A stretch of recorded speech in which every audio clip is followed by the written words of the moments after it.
করে হাস্যরস কলিগদের একবার দেখে নেয়, তারপর বলে রাহাত হাত ধরে তাকে একটি খালি জায়গায় নিয়ে আসে। তারপর তার হাত ছেড়ে দিয়ে বলে, এক্সকিউজ মি রাহা, কি হয়েছে তোমার? এমন উদ্ভট কথা বলছো কেন? কিসের এত উদ্ভট কথা বলছি জামাই? হুম হুম। কথাটা বলে সে ঠাস করে আফিফকে জড়িয়ে ধরে। তার এমন কাজে আফিফ আরো একবার চমকে যায়। আফিফ তড়িঘড়ি করে রাহাকে নিজের থেকে সরিয়ে আশেপাশে একবার নজর বুলিয়ে নেয়, কেউ দেখেছে কিনা। তারপর কিছুটা শক্ত গলায় রাহাকে বলে, রাহা, এমন করছো কেন তুমি? কি হয়েছে তোমার? আর তুমি এমন টলছো কেন? সোজা হয়ে দাঁড়াও দেখি। রাহা হি হি করে হেসে বলে, টলছি কই জামাই? আমি তো আকাশে উড়ছি, দেখেন কি সুন্দর করে উড়ছি আমি। আপনি উড়েন, আসুন আসুন না। কথাটা বলে রাহা আফিফের দুই হাত মেলে দেওয়ার জন্য আবারও তার অনেকটা কাছে চলে আসলে আফিফ কড়া একটা স্মেল পায়। সে রাহাকে দূরে না সরিয়ে তার মুখের কাছে মুখ নিয়ে শুকে দেখে রাহাকে দিয়ে ড্রিঙ্কসের স্মেল আসছে। আফিফ অবাক হয়ে রাহাকে জিজ্ঞেস করে, তুমি ড্রিঙ্কস করেছো রাহা? না তো। সরল গলায় উত্তর দেয় রাহা। আফিফ তার জবাব শুনে বলে, তাহলে এমন কড়া স্মেল আসছে কেন তোমার থেকে? কি খেয়েছো তুমি? আমি তো তেমন কিছুই খাইনি, শুধু জাহান আর মেহরিমাকে দেখে বুক ভারী হয়ে এসেছিল কষ্টে। তখন একটা ওয়েটার সামনে দিয়ে যাচ্ছিল, আমি তার থেকে একটা আপেল জুসের গ্লাস নিয়ে খেয়েছি। নেশাক্ত গলায় একের পর এক কথা বলে যাচ্ছে রাহা। আফিফ বুঝে যায় রাহা ভুলবশত হয়তো ওয়াইন খেয়ে ফেলেছে। তাকে এখান থেকে এখন না নিয়ে গেলে তারও রাহার আরও ফেলস হতে পারে। আফিফ রাহাকে এবার শান্ত ও কোমল গলায় বলে, তুমি এখনো লক্ষ্মী মেয়ের মতো দাঁড়াও। হ্যাঁ, আমি আম্মু আর বাবাকে বলে আসছি আমরা চলে যাব এই কথা। কথাটা বলে আফিফ রাহাকে ছেড়ে তার বাবা মায়ের কাছে চলে যেতে নিলে রাহা হুট করে তাকে পেছন থেকে জড়িয়ে ধরে আর বলে, না না, যেতে দিব না।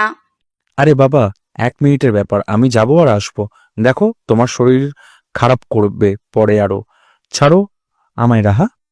না, আগে চুমু খাও, তারপর ছাড়বো। আফিফ এবার বিপাকে পড়ে যায়। রাহা জেদ ধরে আছে, চুমু না খাওয়া পর্যন্ত ছাড়বে না। অগত্যা আফিফ রাহাকে আরেকটা আধারে নিয়ে গিয়ে তার কপালে চুমু দেয়। রাহা সেটায় সন্তুষ্ট হয় না, সে আফিফকে তার গাল দেখিয়ে দেয়। আফিফ দীর্ঘশ্বাস ফেলে রাহার ডান গাল ঠোঁট ছুঁয়ে দেয়। তারপর রাহা বাম গালেও ইঙ্গিত করে, আফিফ সেটাতেও দেয়। সবশেষে রাহা তার ঠোঁট দুটো পাউট করে দেখালে এবার আফিফ দেয় একরাম ধমক। এমন না সে বিরক্ত রাহার কাজে, কিন্তু তার অস্বস্তি হচ্ছে পাবলিক প্লেসে বউর এমন আবদারে। যদি কেউ দেখে ফেলে তাহলে বৃষ্টি কি এক অবস্থা হবে। আফিফ রাহাকে কড়া গলায় বলে, চুপচাপ এখানে দাঁড়িয়ে থাকবে। আমি এসে যদি না পাই তাহলে বাসায় গিয়ে পায়ের গোড়া ভাঙবো তোমার। রাহা ভয় পেয়ে মুখ ফুলিয়ে দাঁড়িয়ে থাকে। আফিফ তার বাবা মাকে বলে বোনের থেকে বিদায় নিয়ে তখনই বেরিয়ে যায়। সারাটা রাস্তা দুজনের একজনও কথা বলে না। বাসায় এসে রাহা তার চেপে রাখা রাগ বের হয়ে আসে। সে এতক্ষণ আফিফের চুল টানছিল তাকে তখন ধমক দেওয়ার জন্য। বর্তমান হুট করে নিজের কোলের উপর কারো অস্বস্তি টের পেয়ে আফিফ চোখ মেলে যায়। রাহাকে দেখতে পেয়েও সে কিছু না বলে পুনরায় চোখ বন্ধ করে বসে থাকে। মিনিট খানিক পর নিজের অ্যাডামস অ্যাপেলে রাহার কোমল ওষ্ঠের ছোঁয়ায় আফিফ কেঁপে ওঠে। সেই সাথে ভীষণ চমকে গিয়ে সরিয়ে ওঠাতে গেলে রাহা আফিফের উপর নিজের সব ভর ছেড়ে দিয়ে আয়েশ করে বরকে আদর করতে থাকে। জাহান পুষ্পে সজ্জিত পুরো কক্ষটায় কয়েকবার চোখ পলিয়ে নেয়, কিন্তু না, তার বউ কোথাও নেই। ওয়াশরুমে চেক করে সেখানেও নেই। সে এবার রিসর্টে গিয়ে মেহরিমাকে না পেয়ে যেমন বিচলিত হয়ে পড়েছিল তেমনই বিচলিত হয়ে পড়ছে, কিন্তু সেইবার মতো ভালোভাবে সব জায়গায় চেক না করে হুলস্থুল করে না। সে সব শেষে ব্যালকনির দিকে হাঁটা লাগায় দুরু দুরু বুকে। মনে মনে প্রার্থনা করছে সেখানে যেন মেহরিমা থাকে, তার প্রার্থনা কবুলও হয়। মেহরিমাকে জাহান বেলকনিতে খুঁজে পায়। মেহরিমাকে দেখে জাহানের হৃদস্পন্দন কয়েক সেকেন্ডের জন্য থেমে যায়। সে বেশ কয়েকবার মেহরিমাকে পা থেকে মাথা পর্যন্ত স্ক্যান করে। মেহরিমাকে যতই দেখছে ততই তার গলা থেকে বুক পর্যন্ত শুকিয়ে কাঠ হয়ে যাচ্ছে। মেহরিমা একটা সি গ্রিন কালারের জর্জেটের শাড়ি পরেছে, তার ব্লাউজও স্লিভলেস। চাঁদের রূপালি আলো মেহরিমার বাহু ধরে পড়ে চকচক করছে। মেহরিমা আকাশের জলজল করতে থাকা চাঁদ দেখছিল বলে সে তখনও জাহানের উপস্থিতি টের পায়নি। মিনিট খানেক পর জাহান নিজের অনুভূতিগুলোকে কোনো মতে সামলে নিয়ে হালকা করে গলা খাকারি দেয় মেহরিমার অ্যাটেনশন পাওয়ার জন্য। মেহরিমা তার গলা খাকারি শুনে কিছুটা চমকে গিয়ে পেছনে ফিরে তাকায়। জাহানকে দেখে মেহরিমা প্রচণ্ড লজ্জা পেয়ে যায়। সে এমন ড্রেস আপ করতে চায়নি, কিন্তু তার বান্ধবীরূপী বোনগুলো ধমকে ধামকে তাকে এই শাড়ি পরিয়ে দিয়ে গিয়েছে। সেই সাথে বলে গিয়েছে কিভাবে কিভাবে বরকে হাতের মুঠায় আনতে হয়। মেহরিমা চোখ জোড়া বন্ধ করে লম্বা করে একটা শ্বাস নিজের মধ্যে টেনে নিয়ে সাথে সাথে ওটা আবার বাইরে ছেড়ে দেয়। তারপর চোখ খুলে মোহনীয় একটা হাসি ফুটে তোলে নিজের ওষ্ঠে। সেই হাসি দেখে জাহানের আশেপাশে সব কিছু চমকে যায়। মেহরিমা তার ডান হাতে উঠিয়ে এক আঙুল দিয়ে ইশারা করে জাহানকে নিজের কাছে ডাকে। জাহান সম্মোহিনীর মতো হয়ে মেহরিমার আঙুলের ইশারায় তার দিকে যেতে থাকে। মেহরিমা থেকে আধা হাত দূরে এসে জাহান থেমে যায়। পরবর্তী কাজগুলো মেহরিমা নিজেই করে। ব্যালকনিতে থাকা ছোট টি টেবিলের উপর থেকে সাদা গোলাপের বুকেটা উঠিয়ে জাহানের সামনে হাঁটু গেড়ে বসে পড়ে। তারপর মনোহরণ করা গলায় বলে, আমি জানি না মনের অনুভূতিগুলো কিভাবে গুছিয়ে উপস্থাপন করতে হয়। ছোট থেকে তো কাউকে অভিভাবক হিসেবে পাশেই পাইনি যে কিনা শেখাবে। আমি আমার মতো করে আমার অনুভূতিগুলোকে আপনার সামনে পেশ করছি। আপনি একটু কষ্ট করে হলেও বুঝে নিয়ে জাহান। জাহান হা করে মেহরিমার কথাগুলো শুনছে। প্রত্যুত্তর করার মতো কোনো ভাষা পাচ্ছে না সে। মেহরিমা আবার বলতে শুরু করে, আমার জীবনের সবচেয়ে বড় প্রাপ্তি হলো হায়াকে বন্ধু হিসেবে পাওয়া। কারণ সে যদি আমার মতো এতিমকে নিজের বন্ধু না বানাতো, আমার হয়তো আপনাকে পাওয়া হতো না। এর জন্য হয়তো আমি চিরকাল ওর কাছে ঋণী থাকবো।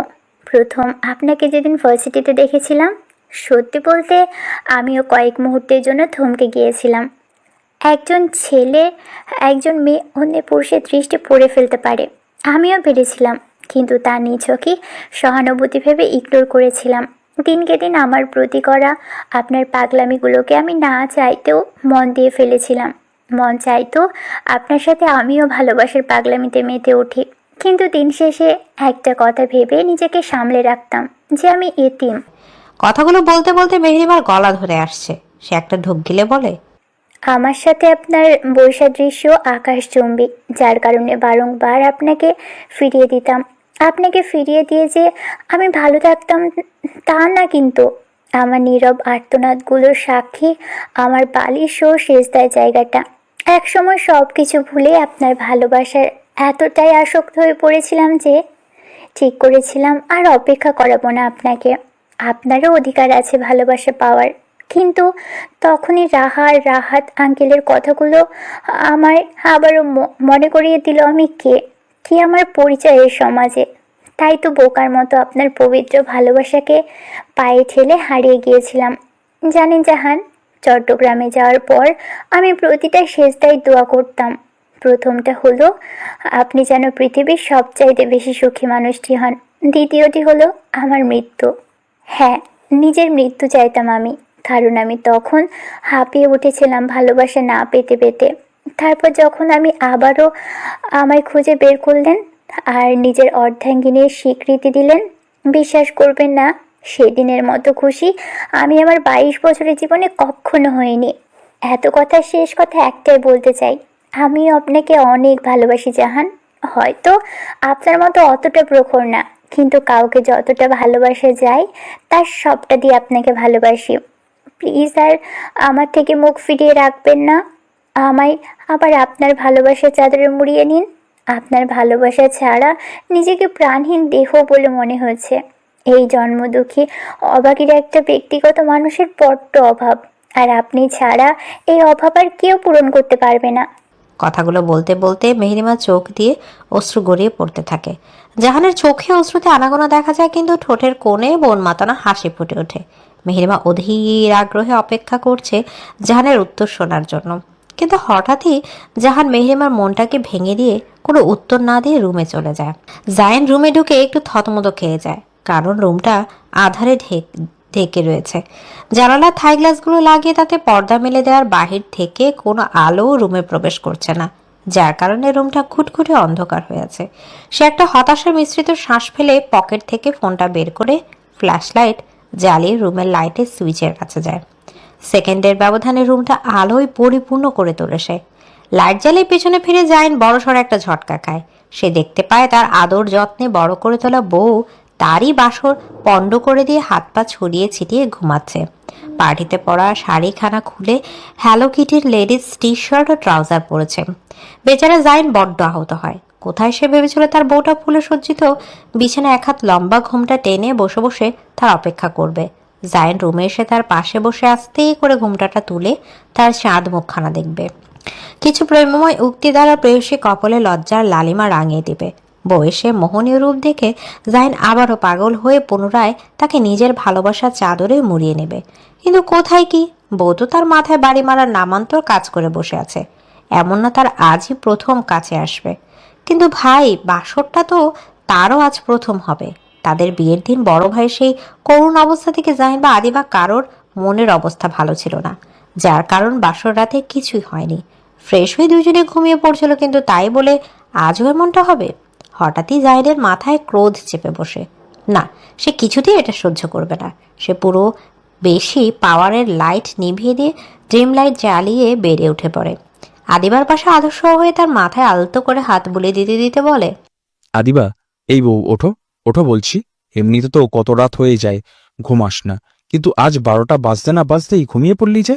ওঠ না রে বাবা, আজ না আমাদের বাসর, আমরা বাসর করব না? কানের পাশে জাইনের অনবরত বকবকানিতে আদিবা একটু নড়ে চড়ে ওঠে। তারপর পিটপিট করে চোখ মেলে জাইনকে দেখতে পায়। তাকে জড়িয়ে ধরে তার বুকে মুখ গুজে আবারও ঘুমিয়ে পড়ে। তাকে চাইতে দেখে জাহিন খুশি হয়ে গিয়েছিল, কিন্তু তার খুশি নিমিষে করবুরোর ন্যায় উড়ে যায়। আদিবা জাইনের বুকে মুখ ডুবিয়ে ঘুমো ঘুমো গলায় বলে, আজ সকাল থেকে দৌড়ের উপর আছি। সন্ধ্যার পর থেকে রাত 10:30 পর্যন্ত ওই ভারী শাড়ি আর 4 ইঞ্চি মোটা মেকআপের আড়ালে নিজেকে মুড়িয়ে পুতুলের মতো বসেছিলাম।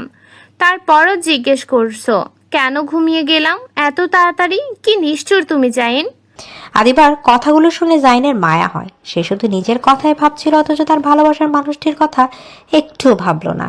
এই পর্যায়ে এসে জাইনের নিজের প্রতি রাগ হয়। সে আর আদিবাকে বিরক্ত করে না, বরং সে নিজেও গায়ের ব্লেজারটা খুলে বউকে জড়িয়ে ধরে ঘুমিয়ে পড়ে। জাইনের ঘুম ভেঙে হালকা কাঁপুনি মেশানো এক ডাকের শব্দে। গভীর রাত, ঘড়ির কাঁটা তখন ঠিক 3টা। চোখ মেলতে তার নিঃশ্বাস আটকে আসে মুহূর্তে। আলো আধারিতে দাঁড়িয়ে আছে আদিবা, যেন রূপকথার কোনো পরী বাস্তবে তার ঘরে এসে হাজির হয়েছে। মাথা ভর্তি খোপা করা চুলে গুজে রাখা এক টুকরো জুঁই ফুল, চোখে কাজল, ঠোঁটে হালকা গোলাপি ছায়া, আর গায়ে হালকা রঙের শাড়ি, যা তার কোমল গড়নটাকে আরো নরম আরো আকর্ষণীয় করে তুলেছে। জাইন ধপ করে উঠে বসে চোখ কচলে নিশ্চিত হয় সে জেগে আছে। কি রে, মাঝরাতে এমন সাজগোজ? মাথায় আবার কোন পেতনি চাপলো নাকি? আদিবা হেসে ওঠে, এক হাত কোমরে রেখে ভ্রু নাচিয়ে বলে, পেতনি কেন? আজ তো আমাদের বাসর রাত না, তাই ভাবলাম আমার স্বামীর পছন্দের মতো হয়ে উঠি। বলো তো কেমন লাগছে আমাকে? জাইন তার উত্তর দিতে পারে না, শুধু অপলক তাকিয়ে থাকে তার দিকে। আদিবা এবার ধীরে ধীরে তার হাত দুটো দুই পাশে ছড়িয়ে দেয়, যেন নিজেকে পুরোপুরি উজাড় করে দিয়েছে তার কাছে। তার মেদহীন কোমর পেটের বাঁক চোখে পড়ে জাইনের। গলার স্বর শুকিয়ে আসে তার। ঠোঁটের কোণে খেলতে থাকে নিঃশব্দে হেসে যাওয়া। আদিবা এবার ধীরে ধীরে কাছে এগিয়ে এসে জাইনের বুকে আঙুল বুলিয়ে দিলে। আজ আমি শুধু তোমার জাইন। তোমার ভালোবাসা আমাকে ছুঁয়ে যাক এমনভাবে যেন স্নিগ্ধময় ভরু হিংসে করে তোমার আমার ভালোবাসা দেখে। জাইন এবার আদিবাকে নিজের কোলে টেনে নেয়। আদিবাকে বুকের ভেতর জড়িয়ে নিয়ে মৃদু গলায় বলে, আমি শুধু আজকের জন্য তোর না, তোর আগামী সব দিনের জন্য আমি তোর। তালুকদাররা ভালোবেসে হাত ধরলে তার হাত মরার আগ পর্যন্ত ছায় না, বুঝতে পারলি? উনা মিনা টিনার আম্মু। আদিবা জাইনের সম্বোধন শুনে একটু হেসে ওঠে, তারপর লজ্জার ভালোবাসার মুখ গুজে দেয় জাইনের বুকে। কিন্তু জাইন বাঁকা এক চাহনি দিয়ে তাকে বিছানায় শুয়ে দিয়ে মৃদু হেসে বলে, তবে শোনো, আজ সারা রাত আমি তোমার ভালোবাসার সেই শাসনে বেঁধে রাখবো, যেটা থেকে পালানোর তো দূরের কথা, ভুলে যাওয়ার কথা অসম্ভব। প্রস্তুত তো আমার মহারানী? আদিবা ঠোঁটে কাঁপতে থাকা এক টুকরো হাসি আর চোখ জমে ওঠা আলো এই শুধু ভালোবাসারই প্রতিচ্ছবি ছিল, আর বাকিটা রাত ছিল ভালোবাসার অমলিন কবিতা। রাত 2টায় রাহাতের পানি তৃষ্ণায় ঘুম ভেঙে যায়। শোয়া থেকে উঠে বসে বেডসাইড টেবিলে রাখা জগ থেকে এক গ্লাস পানি খেয়ে নেয়, তারপর আবারও শুয়ে পড়ে। বাম কাত হয়ে শুতেই তার নজর পড়ে মুনতাহার ফাঁকা জায়গাটা। দীর্ঘ 25টা বছর একই বিছানায় শুয়ে এসে এখন একা একা শুতে ভালো লাগে না তার আর। মাঝরাতে যখনই তার ঘুম ভাঙে তখনই এই জায়গাটা তাকিয়ে তার ভেতর থেকে দীর্ঘশ্বাস বেরিয়ে আসে। হঠাৎই তার মনে ইচ্ছা পোষণ করে স্ত্রীকে এক পলক দেখার। তীব্রভাবে ইচ্ছাটা বুকেই ধামাচাপা দিতে চায়, কিন্তু অবাধ্য মন তা মানে না। অবাধ্য মনের প্রবঞ্চনায় রাহাত হাঁটা দেয় গেস্ট রুমের উদ্দেশ্যে, যেখানে বর্তমানে তার অর্ধাঙ্গিনী বসা। রাহাত গেস্ট রুমের কাছে গিয়ে দেখে রুমটা দরজা হালকা করে ফেরানো। রাহাত রুমে উকি দিয়ে ড্রিম লাইটের আবছা আলোতে দেখতে পায় মুনতাহা গুটিসুটি হয়ে বিছানার শুয়ে শুধু ছটফট করছে আর গোঙাচ্ছে। রাহাত তাকে এমন ছটফট করতে দেখে দ্রুত পায়ে রুমের ভেতর প্রবেশ করে তার পাশে গিয়ে বসে পড়ে। মুনতাহার এক গালে হাত রেখে ক্ষীণ গলায় তাকে আটকে থাকে। রাহাত তার গালে হাত রেখে চমকে যায়। প্রচণ্ড গরম হয়ে রয়েছে তার গাল। সে একে একে মুনতাহার গাল, কপাল, গলা চেক করে বুঝতে পারে মুনতাহার জ্বর এসেছে। আর এই সেই জ্বর না, গা কাঁপানো সেই জ্বর। রাহাত মুনতাহাকে আরও কয়েকবার ডাকে, কিন্তু মুনতাহা বেগম কোনো সাড়া শব্দ করে না। অতিরিক্ত জ্বরের প্রকোপে মুনতাহা জ্ঞান হারিয়ে ফেলেছে। রাহাত মুনতাহার থেকে সরে এসে দ্রুত ওয়াশরুমে গিয়ে একটা বালতিতে করে পানি নিয়ে এসে মুনতাহাকে বেডের কিনারায় শুয়ে দিয়ে মাথায় পানি ঢালতে থাকে। মুনতাহার হুঁশ না থাকার কারণে তাকে কিছু খাওয়াতেও পারছে না। আধা ঘন্টার মতো মাথায় পানি ঢালার পর মুনতাহার গায়ের তাপমাত্রা একটু কমে, তার ছটফটানি বন্ধ হয়। রাহাত বালতিটা ওয়াশরুমে রেখে এসে একটা টাওয়াল ভিজিয়ে এনে তার হাত মুখ ভালো করে মুছে দেয়। রাহাত কাজটা শেষ করে ভাবে এবার মুনতাহাকে কিছু খাওয়ানো উচিত, কিন্তু মুনতাহাকে একা রেখে যেতে তার মনটাও সায় দিচ্ছে না। আকস্মিকভাবে সেখানে এসে উপস্থিত হয় তাদের ছেলে রায়ান। কাল তার এক্সাম থাকার কারণে আজ রাত জেগে পড়েছিল। প্রতি রাতে সে মায়ের কাছে এসে কিছুক্ষণ বসে থাকে নিঃশব্দে। মায়ের মাথায় হাত বুলি দিয়ে মনটাকে শান্ত করে তারপর ঘুমাতে যায়। রাহা আর রায়হান দুই ভাই বোন, দুই মেরুর মানুষ। রাহা যেমন বাবা পাগলি, রায়হান তেমন মা পাগল ছেলে। অন্যান্য দিনের মতো আজও মাকে দেখতে এসেছিল রায়হান, কিন্তু রুমের কাছে এসে মুনতাহার রুমের লাইট জ্বালানো দেখে সে একটু অবাকই হয়। তারপর দরজার কাছে নিঃশব্দে দাঁড়িয়ে দাঁড়িয়ে তার বাবার কাজগুলো দেখে। রায়হান খেয়াল করে পুরোটা সময় রাহাতের চোখে মুখে দুশ্চিন্তায় ছেয়েছিল। তার মনটা হঠাৎই ভালো হয়ে যায়। বাবার জন্য তার মনে জমে থাকা ক্ষোভগুলো কিছুটা কমে যায়। হুট করে রাহাতের নজর যায় দরজার দিকে। এত রাতে ছেলেকে জেগে থাকতে দেখে রাহাত কিছুটা অবাক হয়। রাহাত তাকে বলে, রায়হান, এত রাতে নাক ঘুমিয়ে এখানে কি করছো আব্বু? রায়হান তার ডাক শুনে ভেতরে প্রবেশ করে, শান্ত গলায় বলে, কাল পরীক্ষা, তাই পড়ছিলাম পাপা। আম্মুকে দেখতে এসেছিলাম, এসে দেখি তুমিও এখানে আসো। আম্মুর কি হয়েছে পাপা? আর বলো না বাবা, তোমার আম্মু সেই কি জ্বর। আমি না আসলে সারাত বোধহয় জ্বরে এভাবেই পড়ে থাকতো। ওহো। মায়ের দিকে তাকে মলিন গলায় বলে রায়হান। রাহাত তাকে বলে, তুমি এখানে 10 মিনিটের জন্য বসতে পারবে? আমি তোমার মায়ের জন্য কিছু বানিয়ে নিয়ে আসতাম ততক্ষণে। আসলে তাকে একা ছেড়ে যেতে সিকিউর ফিল করছিলাম না। সেটা আবার বলতে হয়, আমি এমনিতেও থাকতাম। আম্মুর অসুস্থতা দেখে আমার আর ঘুমেই আসবে না। তুমি দাও পাপ্পা, আমি আম্মুর কাছে আছি। রাত নিশ্চিত মনে চলে যায় মুনতাহার জন্য স্যুপ বানাতে। 15 মিনিটের মাথায় এক বাটি গরম গরম স্যুপ নিয়ে হাজির হয় রাহাত। রাহাত বাড়িতে টেবিলে রেখে ছেলেকে বলে, তুমি কি ঘুমিয়ে পড়ো আব্বু? আমি তোমার আম্মুর কাছে আছি না, চিন্তা করো না। রাতে ঘুম না হলে কাল এক্সামও ভালো হবে না। কিন্তু পাপ্পা। তুমি চিন্তা করো না, এই স্যুপটা খাইয়ে ওষুধ খাওয়ালেই তোমার আম্মু জ্বর ছেড়ে যাবে ইনশাল্লাহ। আর তাছাড়া আমি আছি তো তার পাশে। আমি আছি শব্দটা ছোট হলেও এটা তাৎপর্য অনেক। রায়হান চলে যায় নিজের রুমে। মুনতাহার জ্বর না আসা অবধি রাহাত তার সেবা করতে থাকে। এদিকে জাহান চলে যাওয়া মেহরিমা ভাবে জাহান হয়তো তাকে ক্ষমা করতে পারছে না। নিজের করা নির্বোধ কর্মের জন্য মেহরিমা নিজের উপরই প্রচণ্ড রাগ হয়। ফুলের বুকেটা বেলকনিতে দিয়ে নিচে ফেলে দেয়। তারপর নিজেকে নিজেই আঘাত করতে থাকে আর কাঁদতে থাকে। এর মাঝে জাহান ফিরে এসে তাকে এমন পাগলামি করতে দেখে হকচকিয়ে যায়। সে দ্রুত পায়ে হেঁটে মেহরিমার কাছে এসে তার হাত দুটো ধরে বলে, কি হয়েছে মেহু, এমন করছো কেন? আর কাঁদছই বা কেন? মেহরিমার কান্না কয়েক সেকেন্ডের জন্য থেমে যায়। কতগুলো দিন পর জাহান তাকে মেহু ডাকলো। মেহরিমা জানে এই ছোট্ট ডাকটায় জাহানের কত ভালোবাসা, আদর, যত্ন, আহ্লাদ মিশে আছে। তারও যে এই ডাকটা ভীষণই প্রিয়। ভালোবাসা মানুষের কাছ থেকে ভালোবাসা পেতে কে না চায় না? মেহরিমা চায়। সে যে জন্ম দুঃখিনী, তার যে ভালোবাসার আকাঙ্ক্ষা সকলের চেয়ে একটু বেশি। হুট করে মেহরিমা নিচে বসে জাহানের পা আঁকড়ে ধরে। জাহান হকচকিয়ে গিয়ে পেছনে সরে যেতে নিলে মেহরিমা তার পা ছাড়ে না, বরং আগের থেকে আরো একটু বেশি শক্ত করে হাতের বাঁধন। মেহরিমা জাহানের পা ছড়িয়ে ধরে কাঁদতে কাঁদতে বলে, জাহান প্লিজ, শেষবারের মতো মাফ করে দিন। আমি আর কখনো আপনার অবাধ্যতা হব না। আপনি আমার থেকে আর মুখ ফিরিয়ে রাখবেন না জাহান। হ্যালো বন্ধুরা, পরবর্তী পার্ট খুব তাড়াতাড়ি আসবে, তো সবাই অপেক্ষায় থাকো। আর চ্যানেলটি যারা এখনো সাবস্ক্রাইব করনি তারা পরবর্তী পার্ট দেখার জন্য চ্যানেলটি সাবস্ক্রাইব করে রেখো। ধন্যবাদ সবাইকে, আমাদের সাথেই থেকো।